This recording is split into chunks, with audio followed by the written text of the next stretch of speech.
ನಮಸ್ತೆ ಗೆಳೆಯರೆ, ಎಲ್ಲರಿಗೂ ತುಂಬು ಹೃದಯದ ಧನ್ಯವಾದಗಳು. ಯಾಕಪ್ಪ ಅಂದರೆ ನೀವು ಕೊಡ್ತಾ ಇರ್ತಕ್ಕಂಥ ಸಪೋರ್ಟ್ ಅಂತದ್ದು. ನಾನು ಒಂದು ವಿಡಿಯೋನ ಶೇರ್ ಮಾಡ್ತಾ ಇದ್ದ ಹಾಗೆ ಸಾಕಷ್ಟು ಕಮೆಂಟ್ಸು, ತುಂಬಾ ಲೈಕ್ಸು ನನಗೆ ಬಂದಿದೆ. ಅಷ್ಟೇ ಅಲ್ಲ, ಸಬ್ಸ್ಕ್ರೈಬರ್ಸು ಜಾಸ್ತಿ ಆಗ್ತಾ ಇದ್ದಾರೆ ದಿನೇ ದಿನಕ್ಕೆ. ಅದಕ್ಕೆಲ್ಲ ಕಾರಣ ನೀವೇ. ಯಾಕಂದರೆ ನನ್ನ ಈ ವಿಡಿಯೋನ ನಿಮ್ಮ ಒಂದು ಸ್ಟೇಟಸಲ್ಲಿ, ವಾಟ್ಸಪ್ಪಲ್ಲಿ, ಫ್ರೆಂಡ್ಸ್ ಗ್ರೂಪಲ್ಲಿ ಶೇರ್ ಮಾಡಿ ಅವರೆಲ್ಲರೂ ಆ್ಯಕ್ಟಿಂಗ್ ಕಲಿಯೋದಕ್ಕೆ ಸಪೋರ್ಟ್ ಮಾಡ್ತಾ ಇದ್ದೀರಾ. ಅದಕ್ಕೆ ತುಂಬಾ ಥ್ಯಾಂಕ್ಸ್ ಅಂತ ಹೇಳ್ತಾ, ಇನ್ಯಾಕೆ ತಡ, ನಾವು ಆ್ಯಕ್ಟಿಂಗ್ನ 2ನೇ ಕ್ಲಾಸ್ನ ಸ್ಟಾರ್ಟ್ ಮಾಡೋಣ. ಅಂದರೆ ಫ್ರೀ ಆ್ಯಕ್ಟಿಂಗ್ ಕೋರ್ಸ್ ಏನಿದೆಯೋ ಅದರ 2ನೇ ಕ್ಲಾಸ್. ಇದರಲ್ಲಿ ನಿಮಗೆ ಮೊದಲನೇ ಕ್ಲಾಸಲ್ಲಿ ಏನು ಹೇಳಿದ್ದೆ, ಒಂದು ಹಿಂದಕ್ಕೆ ಹೋಗಿ ಬರೋಣ. ಮೊದಲನೇ ಕ್ಲಾಸಲ್ಲಿ ಧ್ಯಾನದ ಬಗ್ಗೆ ಹೇಳಿದ್ದೆ. ಧ್ಯಾನ ಅನ್ನೋದು 10 ನಿಮಿಷ 5 ನಿಮಿಷದಲ್ಲಿ ಹೇಳಿ ಮುಗಿಸುವಂತಹ ಒಂದು ಪಾಠ ಅಲ್ಲ. ಯಾಕಂದರೆ ಅದು ತುಂಬಾ ದೊಡ್ಡ ಸಿಲೆಬಸ್.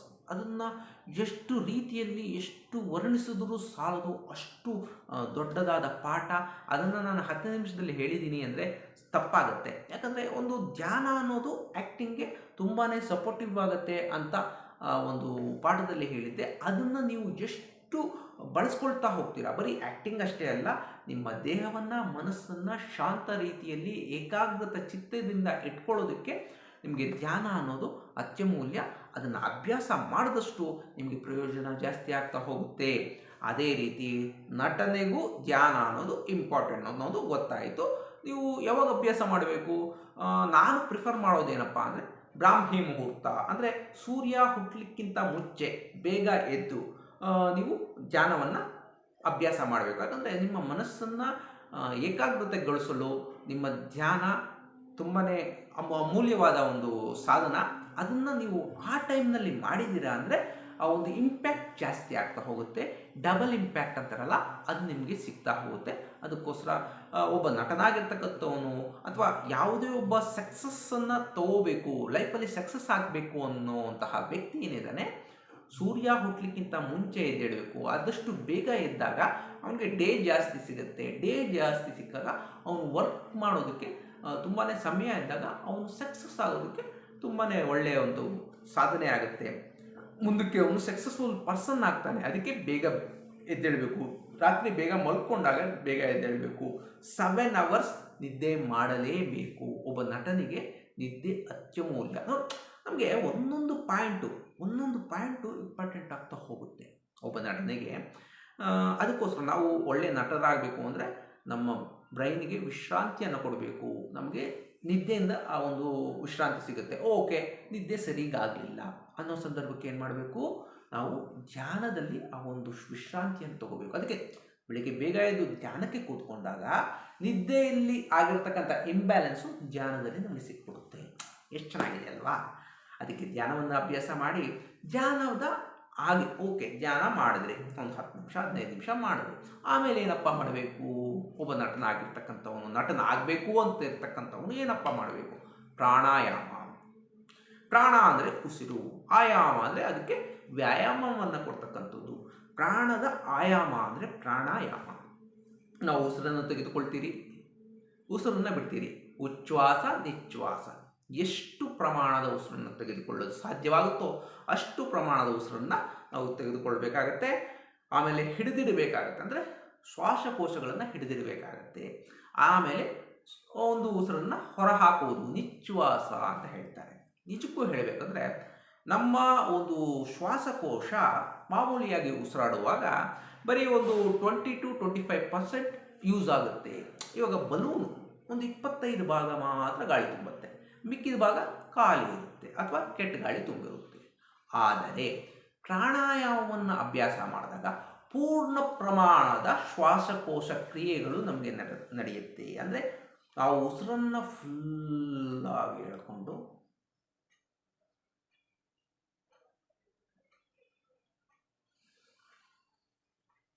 ಉಸಿರನ್ನು ಬಿಟ್ಟಾಗ ಆ ಒಂದು ಫೀಲ್ ಹೇಗಿರುತ್ತಪ್ಪ ಅಂತ ಇದ್ದರೆ, ನಮ್ಮ ಒಂದು ಶ್ವಾಸಕೋಶ ಉಬ್ಬುತ್ತೆ.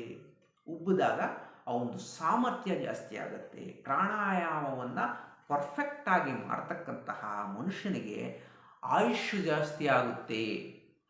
ಯಾಕಂದರೆ ಅದು ಅಷ್ಟು ಎನರ್ಜಿನ ನಮಗೆ ಕೊಡುತ್ತೆ. ನಮಗೆ ದೀರ್ಘಕಾಲವಾಗಿ ನಮ್ಮ ಆಯುಷ್ಯನ್ನು ಕಾಪಾಡಿಕೊಳ್ಳೋದಕ್ಕೆ, ನಮ್ಮ ದೇಹದ ಒಂದು ಏರಿಳಿತಗಳನ್ನು ಸಮತೋಲನಗೊಳಿಸ್ಕೊಳ್ಳೋದಕ್ಕೆ ಪ್ರಾಣಾಯಾಮ ಅತ್ಯಮೂಲ್ಯ. ಇದರಲ್ಲಿ ಸಾಕಷ್ಟು ರೀತಿಯಾದ ಪ್ರಾಣಾಯಾಮಗಳಿದೆ. ಈಗ ಚಂದ್ರನಾಡಿ, ಸೂರ್ಯನಾಡಿ, ಅರ್ಥವಾಯ್ತಾ? ಸೂರ್ಯನಾಡಿಯಿಂದ ನಾವು ಉಸಿರಾಡುವಾಗ ನಮ್ಮ ತಾಪಮಾನ ಹೆಚ್ಚುತ್ತೆ, ಚಂದ್ರನಾಡಿಯಿಂದ ಉಸಿರಾಡುವಾಗ ತಾಪಮಾನ ಕಮ್ಮಿ ಆಗುತ್ತೆ. ಎರಡನ್ನೂ ಸಮತೋಲನಗೊಳಿಸಿಕೊಂಡು ಉಸಿರಾಡಿದಾಗ ನಮ್ಮ ತಾಪಮಾನ ಅಂದರೆ ಬಿಸಿ ಮತ್ತು ತಣ್ಣಗಿನ ಒಂದು ದೇಹದ ಪರಿಸ್ಥಿತಿ ಸಮತೋಲನಗೊಳ್ಳುತ್ತೆ. ಈ ರೀತಿ ನಮ್ಮ ಒಂದು ಪ್ರಾಣಾಯಾಮವನ್ನು ಮಾಡಬೇಕು. ಆಮೇಲೆ ಪೂರ್ಣ ಪ್ರಮಾಣದ ಉಸಿರನ್ನು ತಗೊಂಡು ಉಸಿರನ್ನು ಬಿಡತಕ್ಕಂತಹ ಅಭ್ಯಾಸವನ್ನು ಮಾಡ್ಕೋಬೇಕು. ಅಷ್ಟೇ ಅಲ್ಲ, ನಿಮಗೆ ಪ್ರಾಣಾಯಾಮ ಅನ್ನೋದು ಎಲ್ಲೆಲ್ಲ ಯೂಸ್ ಆಗುತ್ತೆ.